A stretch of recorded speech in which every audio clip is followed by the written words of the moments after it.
Oke, balik lagi dengan Kang Mehmet di sini di Clovertech ID.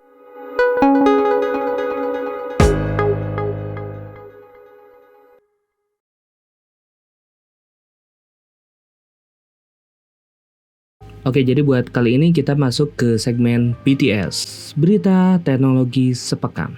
Oke, untuk berita yang pertama, AMD Next Generasi Ryzen Zen 5 atau dikenal juga dengan Granite Ridge, ya itulah Granite Ridge, dikabarkan sedang dalam produksi massal dan akan hadir di tahun ini. Nah, ini kan berdasarkan dari cuitan di Twitter atau X, dikatakan bahwa AMD Ryzen Granite Ridge dengan arsitektur Zen 5 sedang dalam proses produksi massal. Nah, CPU baru dari AMD ini direncanakan diluncurkan bersamaan dengan luncurnya prosesor dari Intel yang menggunakan LGA 1851 dengan kode name Arrow Lake S. Oke, untuk berita selanjutnya yaitu Atari dan Mar Arcade bekerja sama untuk menghadirkan handheld gaming yang dikhususkan untuk para retro antusias. Nah, konsol ini sendiri memiliki layar sebesar 7 inci, tapi ini bukan berbasis OS Windows ataupun SteamOS ya. Nah, perangkat ini sendiri dinamai dengan Game Station Portable.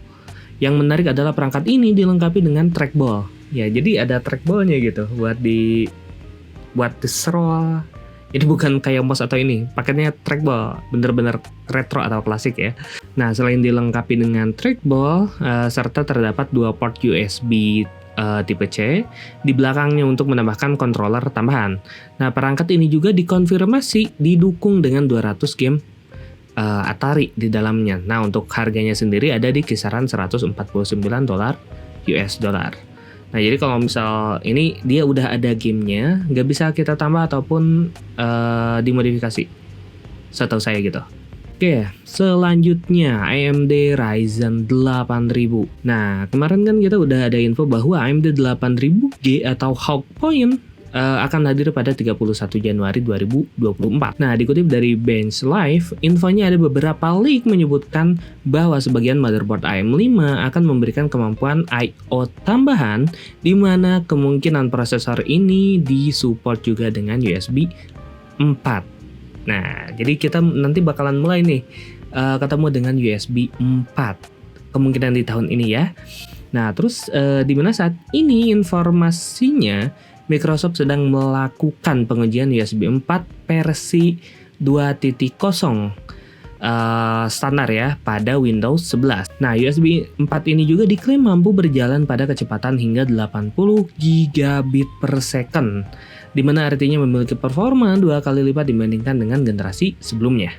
Untuk sepekan terakhir ini ada info bahwa YouTube membuat browser menjadi berat untuk pengguna yang menggunakan Adblock. Ya, ini rumor ya, cuman ya saya rasa juga kemungkinan iya, karena ada beberapa perangkat saya yang pakai Adblock itu mengalami hal serupa. Kirain oh ini problemnya kenapa nih gitu kan, kirain ada bug atau apa, kemungkinan ya emang dari si Adblocknya. Nah, informasi ini juga dibantah oleh pihak YouTube yang dimana ternyata penyebab permasalahan tersebut emang ada bug di Adblock Plus itu sendiri, jadi bukan dari si YouTube-nya ya, kayak gitu. Selanjutnya, Intel merilis prosesor baru yaitu Intel Core i7 14790F Black Edition. Nah, prosesor ini sendiri memiliki core lebih rendah tapi memiliki lebih banyak cache dibanding dengan i7 14700F. Nah, dilihat dari spesifikasinya sendiri, di mana Core i7 14790F memiliki 16 core dan juga 24 thread, di mana kalau misal Intel Core i7 14700F memiliki 20 core dan 28 thread.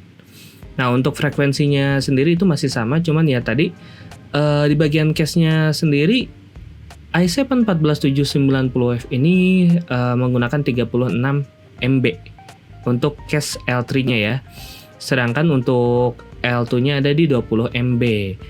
Untuk TDP-nya masih sama yaitu di 65 sampai 219 watt. Jadi tergantung dari power pace yang digunakan yang mana kayak gitu. Di pekan lalu, Capcom memasukkan update ke beberapa game lawasnya. Yang ternyata update tersebut adalah penambahan adanya DRM Enigma pada gamenya. Nah, akibat hal tersebut, Capcom mendapatkan kritik dari berbagai gamers gitu kan. Dan akhirnya meminta maaf dan langsung menghapus pembaruan tersebut. Nah, dari beberapa informasi yang ada, nyatanya DRM Enigma ini sudah digunakan di Resident Evil 5 pada tahun lalu pada Street Fighter 6 beta di 2 tahun yang lalu. Yang banyak dikeluhkan itu sebenarnya adalah jadi sulitnya untuk memasukkan mod pada game tersebut gitu kan, dimana Enigma Protector ini menghalangi modder untuk mengotak-atik memori atau menyuntikkan value baru ke dalamnya. Jadi kalian bakalan agak susah untuk memasukkan macam kayak cheat dan sebagainya kayak gitu. Sebuah brand bernama V-Color meluncurkan RAM DDR5R DIMM Kit berkapasitas 192 GB. Gede banget. Nah, memori ini sendiri dapat di-overclock hingga 7200 MT per second. Nah, untuk 192 GB ini itu ada 4 keping ya, dimana itu masing-masing kepingnya 48 GB. Jadi bukan satu keping 192 GB ya. Jadi itu total dari 4 keping kayak gitu.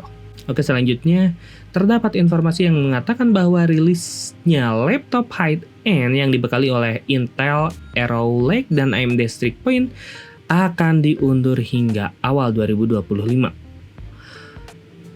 Kabar ini didapat di sini. Oke, meskipun sebenarnya Intel sendiri pada CES 2024 menegaskan akan meluncurkan Intel Arrow Lake dan Lunar Lake pada 2024. Meskipun kita tidak tahu apakah yang dimaksud di sini adalah kelas high-end atau justru kelas bawahnya. Oke, selanjutnya yaitu RTX 4070 Super. Akhirnya sudah hadir di pasaran Indonesia. Ya, lebih tepatnya setelah konten BTS yang kemarin terakhir. Jadi 1 hari setelah itu atau 2 hari setelah itu baru ada di pasaran.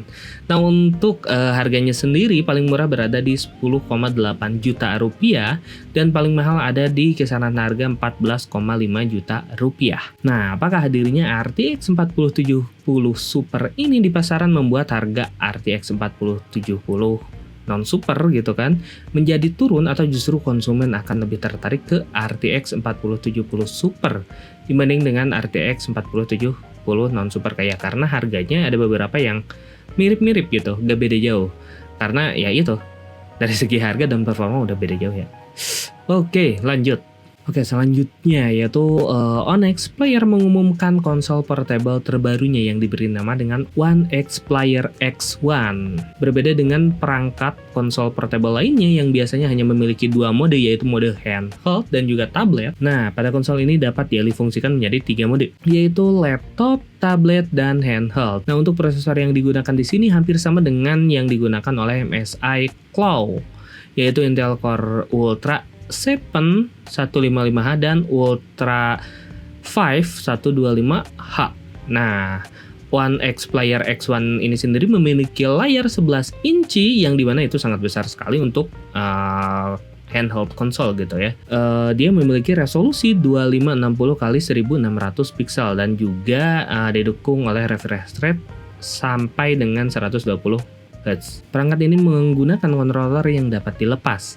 Lalu support juga dengan Thunderbolt 4, Oculink, USB 4, dan baterai sebesar 65 Wh yang mendukung rapid charge 100 Watt.